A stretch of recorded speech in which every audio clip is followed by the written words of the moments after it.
welcome. Good morning. Good morning. So I started with, and I don't know that I settled on a good name or a good title for this sermon, but I started with, are you trusting in miracles or promises? And so we're looking at Exodus 14 and 15, and we'll be looking at Matthew 14. And hopefully we can see, well, unfortunately we can probably see a little bit of ourselves in some of these, but hopefully we can see the lessons that were learned and we can apply them to our lives. So starting with Exodus 14, setting the stage for this, we have the Hebrews who've been enslaved for millions, well, not millions, but a long time, several generations, right? And they prayed practically daily to God to say, please deliver us. We do not want to be slaves in Egypt any longer.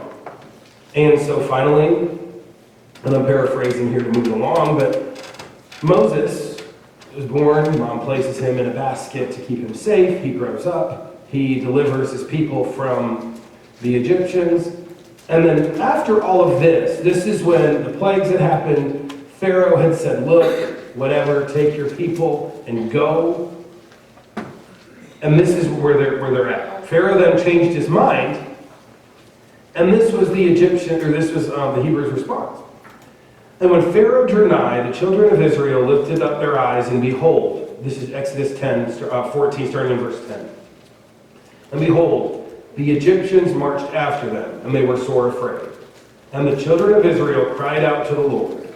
And they said unto Moses, because there were no graves in Egypt, hast thou taken us away to die in the wilderness? Wherefore hast thou dealt with us to carry us forth out of Egypt? I want us to pause there for a second. They're speaking to the same God they have prayed to year after year after year, waiting, begging for deliverance from slavery, and they get it. And at the first little bit of discomfort, at the first little bit of, oh, this might not be as easy as we thought, never mind, let's just go back and be slaves. Again, to the point of asking Moses, were there not graves in Egypt? You had to bring us out here to die. Starting in verse 12, is this not the word that we did tell thee in Egypt, saying, let us alone, that we may serve the Egyptians? For it had been better for us to serve the Egyptians than that we should die in the wilderness. I want to pause there because for some context, I know in my own life, I've seen moments where you pray for something and you wait for something to happen. You wait for God to do something and then God does. And the road's a little bumpy. And there's a temptation to be like, okay, wait, Lord, is this the direction we want to go now? That was the Egyptians. That was the Hebrew people, waiting literally for generations to be delivered. They finally get delivered. And they look and like, oh, Pharaoh's coming after us. Never mind, Lord, we're good being slaves. Okay. Again, it sounds crazy, but it wasn't easy. It wasn't what they were expecting. And we're going to see this as a little bit of a theme. Their faith was weak. They didn't believe that the same God who delivered them in the first place would continue to oversee their path. Moses said unto the people, fear ye not, stand still, and see the salvation of the Lord, which he will show to you this day. For the Egyptians, whom ye have seen today, ye shall see them again no more forever. The Lord shall fight for you, and ye shall hold your peace. Once again, the Israelites were terrified because of what they could do or not do. They didn't have a solution. So they figured, well, God must not have a solution either. This is a lost cause. Let's just go back and be slaves. The Israelites forgot that it was the same God that was watching over them this whole time. The same God that delivered them from Pharaoh in the first place. They had seen all these plagues happen. They had seen Pharaoh let them go, and they were still like, no, we don't believe. Our faith isn't there. Moses replied, fear ye not, which is a common pre-battle affirmation. And it reminds the Israelites to stand still and see the salvation of the Lord. Now, you would like to think that after that little hiccup, the Israelites figured it out. They were like, okay, we trust in the Lord. We won't have any other issues. Okay, so let's look at the very next chapter, starting with verse 1. Then sang Moses and the children of Israel this song unto the Lord, and spake, saying, I will sing unto the Lord, for he hath triumphed gloriously. The horse and his rider hath he thrown into the sea. The Lord is my strength and song, and he has become my salvation. He is my God, and I will prepare him in habitation, my father's God, and I will exalt him. The Lord is a man of war, the Lord is his name. Pharaoh's chariots and his host hath he cast into the sea. His chosen captains are also drowned in the Red Sea. The depths have covered them, they sank to the bottom as a stone. Thy right hand, O Lord, is become glorious in power. Thy right hand, O Lord, hath dashed in pieces the enemy. Okay? So we figured maybe they learned a lesson.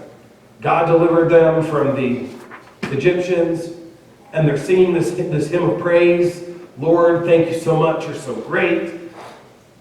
And it's not but a few verses later, in chapter 15, they start to question. They're thirsty. They're like, Lord, why do we not have water? What's going on? And in fact, later in the same chapter, chapter 17, they get upset because they feel God isn't taking care of their physical needs. Remember, this is after, give some context here, when they were in the wilderness, the Lord gave them manna for the day, and he said, that's all you get. If you take it and try to store it for the next day, it'll spoil, there will be bugs all over it, it'll be rotten, it will only last for today. You have to trust that tomorrow I will send more. And then on the sixth day, to not collect on the Sabbath, he sent 2 days worth. So this is after all of that. They still get to chapter 17.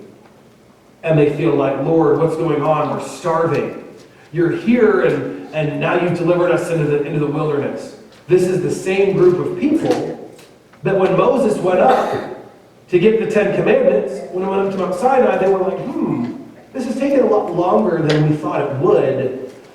Let's make another idol and worship, because we don't know what happened to Moses. God must have forgotten us. Now, it's easy to look in those successive chapters and say, wow, they just didn't get it, did they? And so I would submit to you that sometimes we find ourselves in the same spot. Now, hear what I'm saying. There's nothing wrong with looking at previous blessings and previous miracles. But when we use those as the basis for faith, our faith begins to weaken. Amen. When we look and we say, okay, Lord, I don't have faith in you, but I have faith in these other things you've done in the past.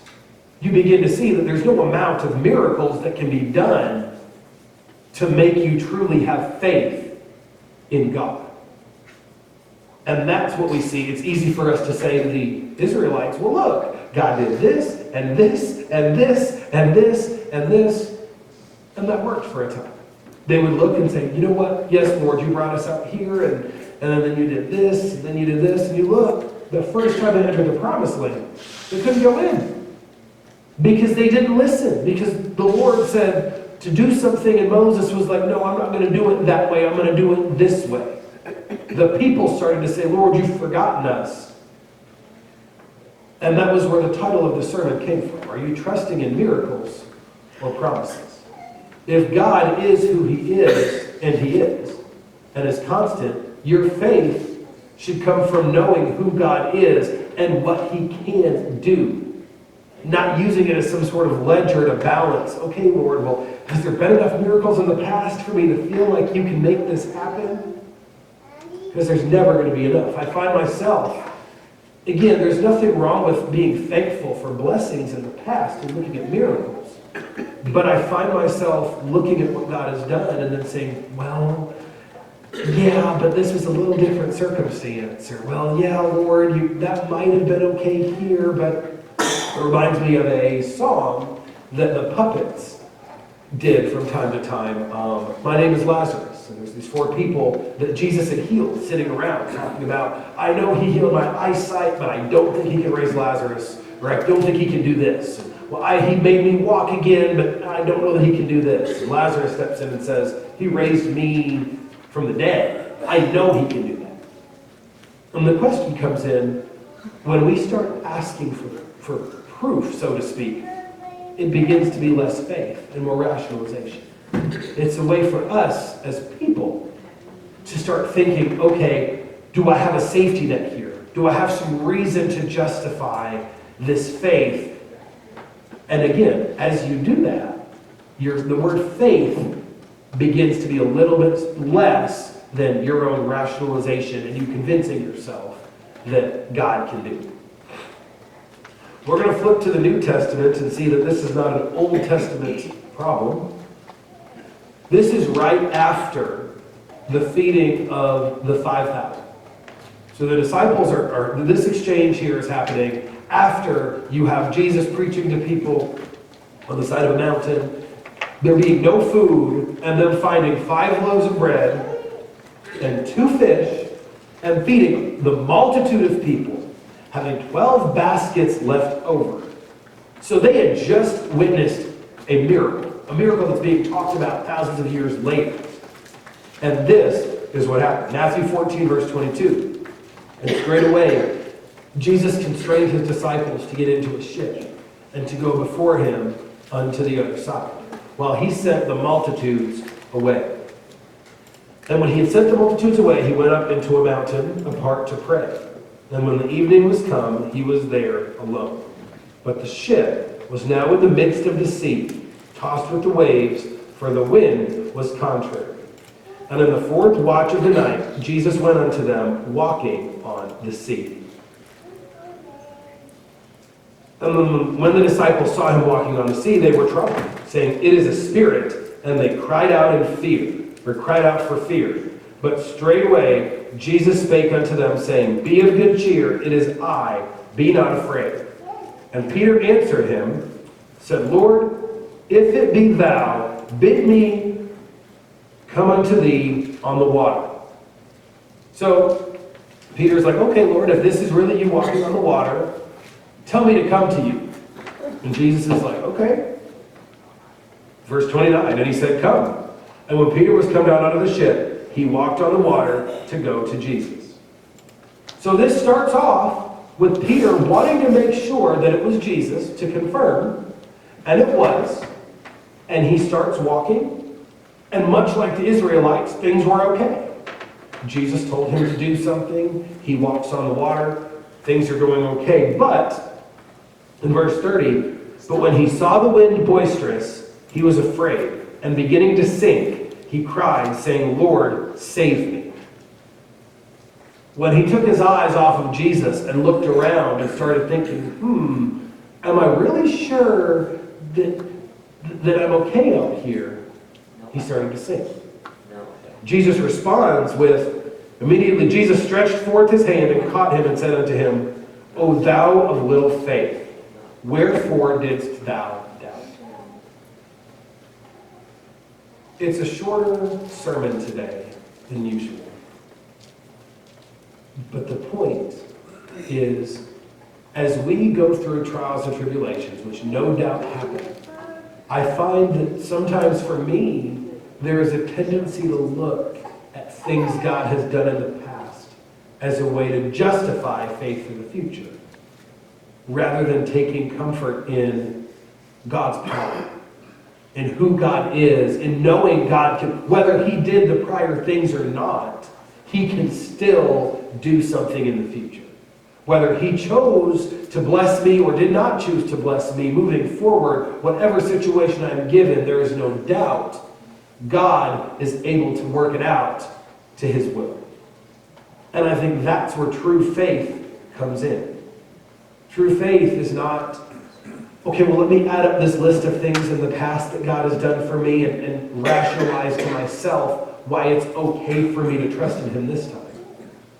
Trust is like the Israelites saying, Lord, while you've given us manna in the past, we're only going to collect enough for today. and hope and have faith and trust that tomorrow you'll do the same thing. It's Peter when he gets out and he looks and he's walking to Jesus and he takes his eyes off of Jesus and begins to see everything around him and saying, wait a minute, this doesn't make sense to me. Logically, we don't walk on water. And so Jesus, I think Peter maybe got out of the boat a little bit and was like, okay, wait. And his logic took over. I'm in the middle of the water.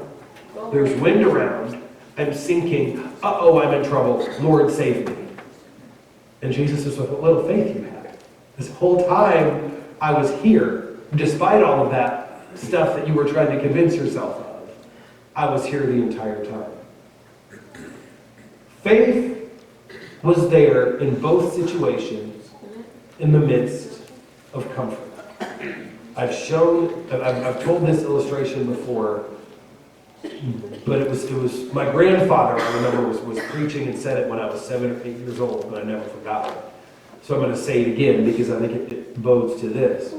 There was a tightrope that was, and I'll go quickly, but that was attached from one side of Niagara Falls to the other. There was an individual who was walking, who was known for being able to do all of these things, and was walking back and forth on it. And he was blindfolded. And, he asked the crowd, do you think I can do this? And the crowd is like, yes, absolutely, we know you can do it. And he said, okay, who wants to get up here and sit in the wheelbarrow? And I'm about to push across the tightrope. It wasn't a word. Faith is easy when you're comfortable. Having faith in something when you're standing on the ground and you know that things are safe and stable, absolutely. That's not faith. You had maybe a slight belief or a hope that this person would be able to walk across the tightrope again. Do they have faith? I don't think so. Because if they did, they would have climbed in the wheelbarrow and said, I'm not comfortable. I'm putting myself out there, but I trust and have faith that you can do this. Now, to be fair, I would not have jumped in that wheelbarrow either, short it have been, Jesus himself pushing that wheelbarrow across. But I think sometimes we use the word faith lightly. We use the word faith when we're standing in comfort, when we're standing in safety, as a way to say, Lord, I trust you, but it doesn't require me to do much. And once we have to step out of the boat, onto the water, we look around and say, okay, Lord, let me make sure that you've done enough for me in the past where I can truly feel like, and I'm asking today, that we focus more on faith and who Jesus is. In the person, the personality that God has, the love that he has for us, rather than us trying to rationalize, okay, how many things has he done for me? Because what you're going to find is that it doesn't matter how many things have been done for you, you can't have faith in things, in miracles. That's not faith. It doesn't matter how many times that individual would have walked across the tightrope of Niagara Falls. I don't know that anybody would have jumped in that wheelbarrow. Even if they'd seen it 100,000, they're still going to feel like, I'm not quite there. So, there's not a threshold of, after X number of miracles that God has done for me, then my faith will be easier. Faith is always going to be a struggle. You're talking to Jesus, Jesus' disciple Peter, who went through Jesus' ministry with him. And when they said, wait, do you know who this man is? Peter was like, nope. 3 times, I know who this person is. His fear took over his faith in what he had seen and what he knew to be true. He was like, I don't have enough faith to say that I know this person anymore. Peter's fear overtook his faith. Because in any scenario, faith requires discomfort and the unknown. And if it doesn't, I would argue that that's logic. That's you standing on what's happened in the past, and there's nothing wrong with standing on promises and miracles God has performed in the past. But don't let that keep you from looking and knowing that God can and will continue to do that in the future. When Peter took his eyes off of Jesus, he began to sink. When he began to not have faith in Jesus anymore, but begin to look around at all the reasons for him to doubt, he began to sink. Fear can often cause us to rely on our own knowledge rather than putting trust in God. When you feel yourself becoming afraid of something, when you feel yourself being uncertain of something, when you feel yourself, that feeling you get in your heart where you're almost sick of, I don't know what's going to happen, that should be your reminder to say, okay, this is uncomfortable. That means this is the time for me to have faith. There's nothing wrong with looking and being grateful for things in the past that the Lord has done to bring you to this point. But when you have that, and there's no way to explain it other than that fear you had before, or that feeling that it almost makes you physically sick, there's no amount of past that's going to make it better other than you trusting in the Lord.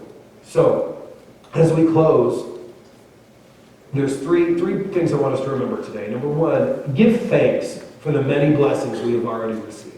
I am in no way minimizing the many miracles and blessings that God chooses to bless us with each and every day. That we don't deserve any of what we get, and yet here we are, and we need to be grateful for those blessings and those miracles. But we also need to understand there's no amount of miracles or blessings that will magically make fear easier, that will magically make faith easier in the midst of fear. Authentic faith, and this is the last, authentic faith comes from trusting in the promises of God, not in the miracles of God. And as we move into this week, as we move forward, challenge yourself when you start to feel that fear, when you start to feel that uncertainty, when you start to say, okay, Lord, this isn't, remind yourself, my comfort is not in what God has done in the past. It's what God has promised to do in the future.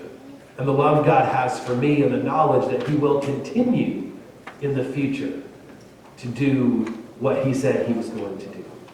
And I'll tell you, that doesn't mean that it's going to, there's always going to be discomfort. Faith is always going to require a little bit of that stepping out and trusting.